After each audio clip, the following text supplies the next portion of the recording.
Are you a sad individual living under a Parisian opera house and dropping chandeliers on people's heads for fun? Well, you may want to stop because that's a crime and get yourself a podcast. How do you do that? Easy. It's with Anchor. Anchor is a totally free app and website, and you can record from your phone or your computer. You don't need fancy smancy equipment. Seriously, I have recorded podcasts from my bathtub while I was bathing. Anchor is free and super easy to use. Anchor has really simple podcasting tools. You sign up and then you start podcasting. It really is that simple. Within an hour of starting my podcast, I was already distributed on Spotify. Now I'm on Spotify, Google Podcasts, Breaker, and Radio Public. So look for the app or the website. The website is anchor.fm. And the app, just go to your friendly local app store and look up Anchor. That's Anchor. Happy podcasting. Hello, how are you doing? On this episode of the Cohens Breakfast podcast, we will be discussing Season 2, Episode 13, The Father Knows Best. And between you and me, the father does not know best. The father actually knows less than Jon Snow. But we'll get into that. Oh boy, will we get into that. Da da da da da da da da da da da da. I can't sing. So we open up on the Cohen kitchen. And Ryan is getting some nice brekkie, and Seth is just kind of sprawled out on the couch because he's been moping. He claims that he's been agonizing, but no, he's been moping, and he's been terrible, and he said that he spent the whole night watching Darkman, Hellboy, and the first 2 Matrix movies, which is ridiculous because we all know that there is only one Matrix movie. But I digress. So, Seth has been spending the whole night obsessing over Summer and Zach, and he hasn't eaten, and he won't sleep, and Ryan rightfully points out, how creepy and weird that is, and how he's not being a good person, and how he needs to just get over it, because Summer and Zach's sex life is none of his business, and he's right, and I really appreciate pointing out, because, this whole thing, he's being a bad friend. I mean, the whole thing is that he's not upset that he blew their chances at the comic book, which is really what he should, be basically flagellating himself about, the personal thing shouldn't matter at this point, if he was being a decent friend, but he's being so selfish. It's awful. We open with Kirsten and Sandy. Kirsten still doesn't want to forgive Sandy, which understandable, and she asked if he wants her to go to Max's service, and Sandy's like, oh, yeah, see, Rebecca's wanted by the feds, so we'll just be alone together with her father's ashes. I had to take a break and breathe about 10 sighs of annoyance and then regulate my breathing because I was out of breath, because it's so ignorant of Sandy, and it's so frustrating because he's honestly, I think that he's the best character on the show, but this is not his best. Because he knows that Kirsten's insecure about Rebecca. He knows that she's very upset because he was lying to her. I mean, this whole thing is just, I understand that it would be a little bit awkward, but being more alone with Rebecca is not the right decision, and Kirsten has every right to be upset about it. I mean, the smart thing would be to say, you two are very important women in my life.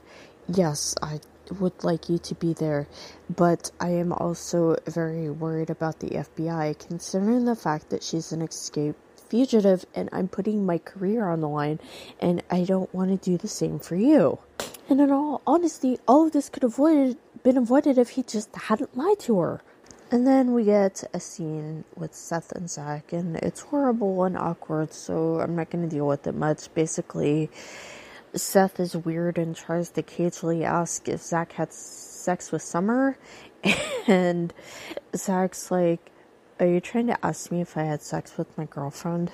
And he's really weirded out, and he leaves, and Seth sets at some poor guy who sits down and is trying to be comfortable and is weirded out by Sething. Seth, stop Sething. Kirsten has gone to Caleb's office because he has a big announcement, and that announcement is that he intends to adopt Lindsay, and everybody's thrilled except for one Julie Cooper, who, as you can imagine, is basically the opposite of excited. So Julie basically goes off in a huff. And Lindsay's very happy. And then when she's at school, she's telling Ryan, and Ryan's like, is Julie Cooper there by any chance? And Lindsay's like, yeah, why? She's like, yeah, you don't want to have that woman as your enemy. And Lindsay's like, ew. Okay. And it's funny because Ryan keeps on trying to warn her about these people. And she's just like, oh, my dad's the nicest person. Even though she read stuff on the internet telling her exactly who Caleb was.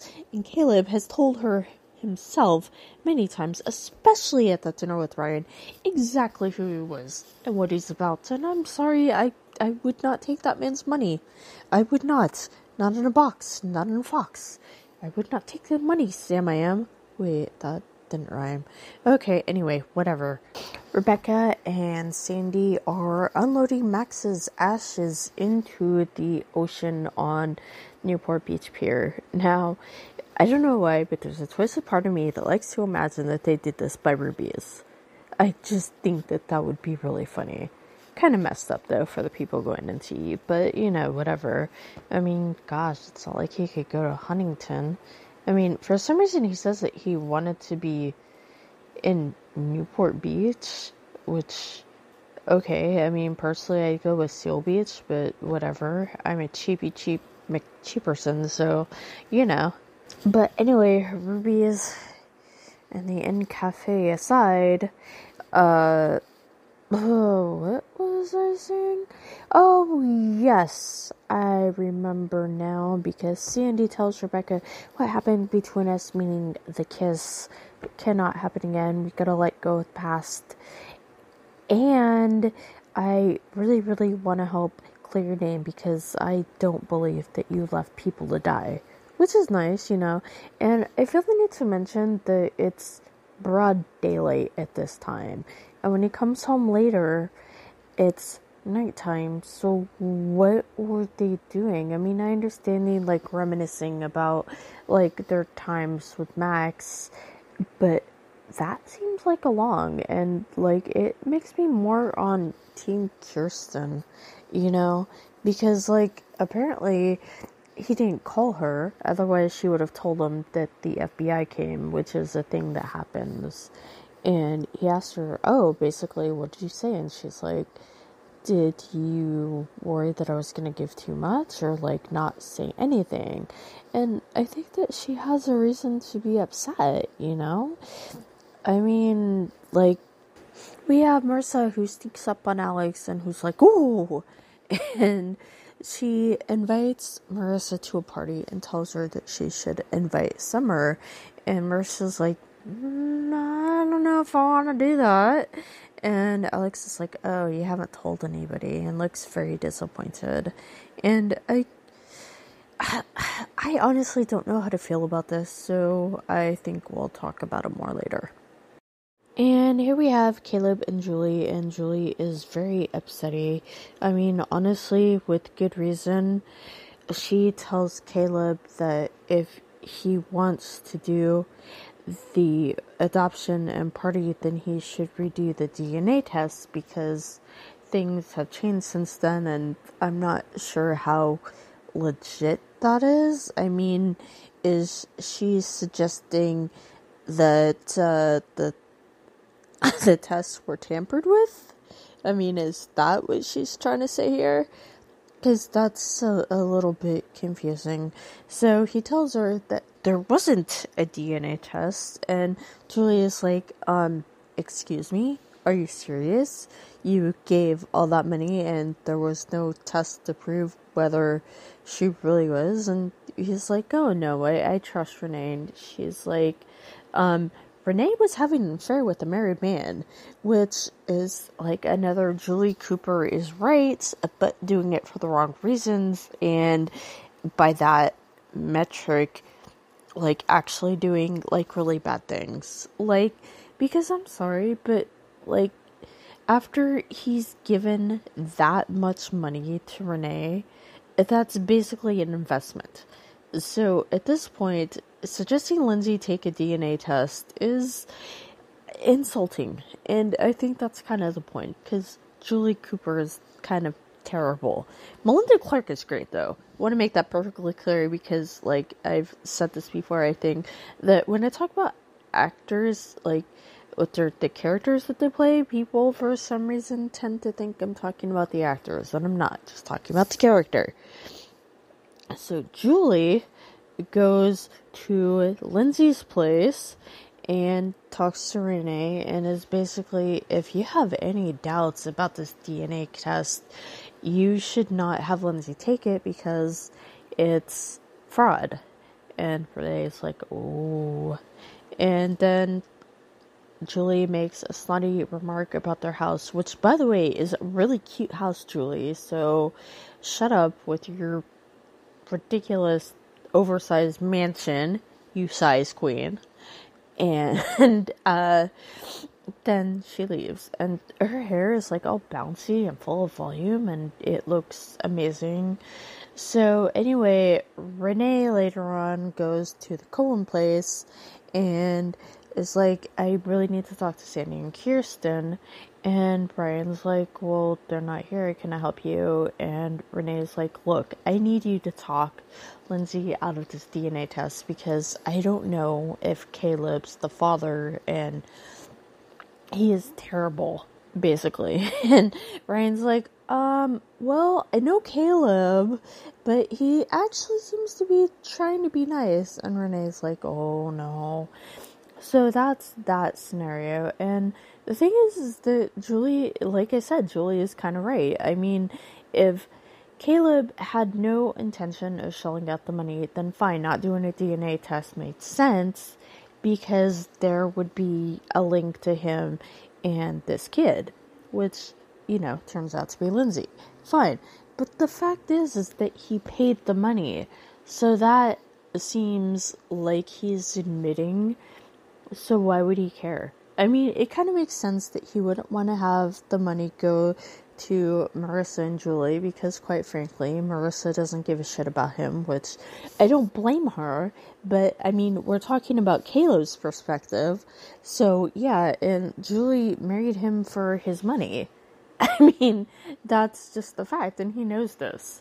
So, I mean, if he's already spent this much money on Lindsay as an investment, it makes sense. Like, why would he care if she's blood or not? Oh wait, because he's Caleb Nickel, and he's freaking horrible.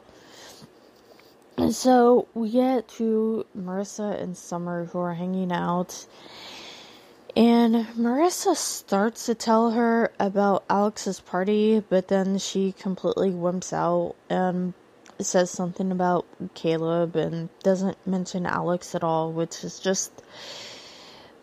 I kind of get having this new thing in your life and not being sure how people react to it, but it's so disrespectful to Alex and just annoys me so much.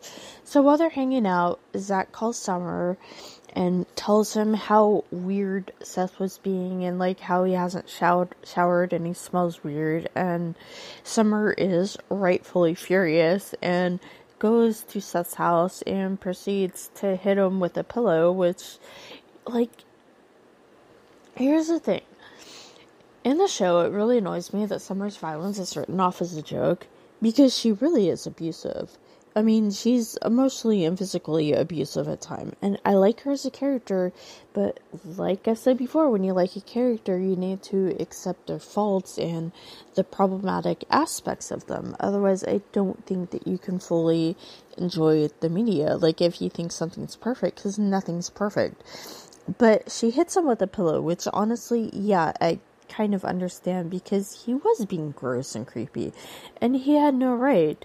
So they talk, and then for some reason Summer tells him that she didn't have sex with Zach, which, I mean, regardless of whether it's true or not, I honestly don't remember if it is true or not, but I haven't seen this episode in a long time. But regardless of that, Seth had no right to that knowledge. That wasn't something that he should have known about.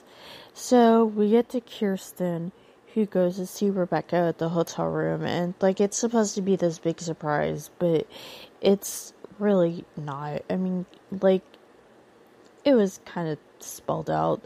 So, anyway, so she comes in, she's like, "Hi, so sorry about your dead dad. So, are you in love with my husband?" I mean, pretty much, yeah, that's exactly how it goes down. And Rebecca's like, yeah, I am. But if you think anything happened, it didn't. And Kirsten's like, "Look, I feel for what you've been through. It's horrible. But you're making Sandy choose between you and his family, because he's literally putting his career on the line. Because there's this incredible thing about where you know that." And I do think she has a point. I think at this point she's being kind of a douche about it. But I get it. Because Sandy could be a consult on Rebecca's case. Like, he could have another lawyer do it. You know? I don't know. Maybe it's just me. So, yeah, that's pretty much what's been going on. This is a doozy of an episode, because there's, like, so much happening, and so much of it should not be if people were just, like, thinking rationally. You know what I mean? You do know what I mean, right? Cool. We have Sandy and Caleb meeting at Caleb's office. It's empty. It's Sunday. Sandy's a little creeped out, but Caleb asks him about DNA tests, and then Sandy is suddenly a lot more creeped out. He points out what a dingus Caleb is for paying off on a kid that he didn't know of his for 17 years on the basis of claiming that he didn't want to leave a paper trail. Then he says as a lawyer that he would recommend Caleb do the DNA test, but as a father, he would not, because it comes down to love. Marissa goes over to Alex's place and sees that there are people there and gets really, really weirded out. And she's like, "Oh, I'm just gonna go to a party at Caleb's with my mom." And Alex chases after her and was like, "Wait, what? You'd rather go hang out with them instead of with me?" And she's like, "Hey, you know, I just want you to meet my friends." And Marissa blows her off, and Alex is very annoyed. And I'm pretty annoyed at Marissa too, to be honest. I mean, I get that she's worried about how people would treat her, like how people would look at her, especially after the way people treated Luke's dad and Luke himself. But she's treating Alex like crap, and that's just mean. Seth and Zach meet at the unspecified diner that is definitely not Ruby's, and they talk about him, and Zach basically tells Seth that he plans on having sex with Summer in Tuscany, which is just, it's weird. It's creepy. I mean, it's not as creepy as how Seth has been, but that's just a bizarre thing to say. And, you know, Seth loses his appetite and goes home to watch VH1. Whatever. Ryan and Lindsay meet on the pier, and Ryan's like, "Hey, you know, you may want to hold off on this adoption things." And Lindsay is very hurt, and she's like, "Hey, is there something you know that you're not telling me?" Which would be a prime moment for Ryan to tell her about the DNA test, although I do understand that would be very hurtful. She has a right to know before, like, having that sprung on her. Like, I get that he thinks that that'll hurt her, but trust me, yeah.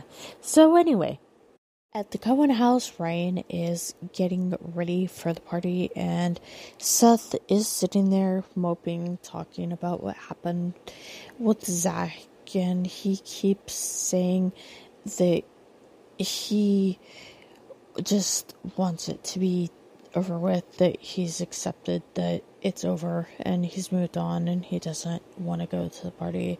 So Ryan goes to the party, and when he gets there, he sees Renee, and Renee's like, hey, I need to talk to Lindsay because we had a fight. And Ryan goes to Lindsay and tries to tell her that Caleb wanted a DNA test, and she doesn't believe him. And, like, I do kind of understand why he didn't want to tell her, but telling her at the party is just, it's cruel. It's just not a good thing. So poor Lindsay ends up going to meet with Caleb, and he tells her that he wants a DNA test, and she's horrified and very upset, and then decides to leave because she says that a real dad wouldn't do that to her, and she is absolutely right. And Julie is there smirking, and Caleb stays inside, and Caleb basically lets Julie take over, and she basically saves face by announcing her magazine, which will star people in Orange County. Marissa and Summer are kind of hiding away in a room, and Summer's talking about how Zach didn't want to have sex before marriage, and then suddenly he did, and she, when they were about to have sex, could think of nothing but Seth. Seth, stop Sething. So finally, Marissa tells Summer about Alex, and Summer is a good supportive friend and gives her a hug. Before this, Sandy had gone to Rebecca's hotel room to give her some Chinese food, and she left with a note saying that she talked to Kirsten, and she didn't want to make Sandy choose, so he was very angry at Kirsten at the party, and basically said, well, do you trust me? And Kirsten's like, well, I need to know if you trust me. And Sandy's like, I don't know. And she's like, well, then we have a lot bigger problems with this. And she's right about that, But I do understand Sandy's concern, because Rebecca could be easily, arrested, nobody knows where she is. Marissa leaves the party to go find Alex and explain to her what happened. Alex is very surprised to see her, and her friends have left because Alex didn't feel like partying, so they went to do something else. And Marissa explains that she tried to tell Summer at first, but she couldn't. And then she thought, well, if he can't tell my best friend, then maybe this isn't a good relationship for me. And Alex is like, oh, you're breaking up with me. And Marissa's like, no, I did tell her. And Alex is very happy, and they went off, presumably, to find her friends. Summer is sitting in her room watching TV, and Seth comes in and says, hey, look, I know it's over. I just wanted to say goodbye and make it official. And for some reason, Summer doesn't tell him, hey, you know what, not really into the Zach thing. I guess maybe she just wants to let him heal. And so he says goodbye, and they part. Seth and Ryan are sitting at the Cohen house watching Hellboy when Sandy comes in with Chinese food. Probably not the same Chinese food he tried to deliver to Rebecca. Ugh, I hope not. But anyway, so he talks to him and he asks about the plot of Hellboy, which, are they not aware of the movies that their kid watches? That's weird. But anyway, so he asks about the plot, and I tell him, and he asks him how the party went, and Seth's like, Summer hates me, and Brian's like, Lindsay hates me, and he's like, well, how about some Chinese? And they're like, nah, okay, sure. And the episode ends on that note. So, stay tuned for the next episode of the podcast when we discuss Season 2, Episode 14, The Rainy Day Women. Hope you enjoyed I hope you enjoyed listening to this as much as I enjoyed making it. Have a hoopy day and keep it fruity. Bye.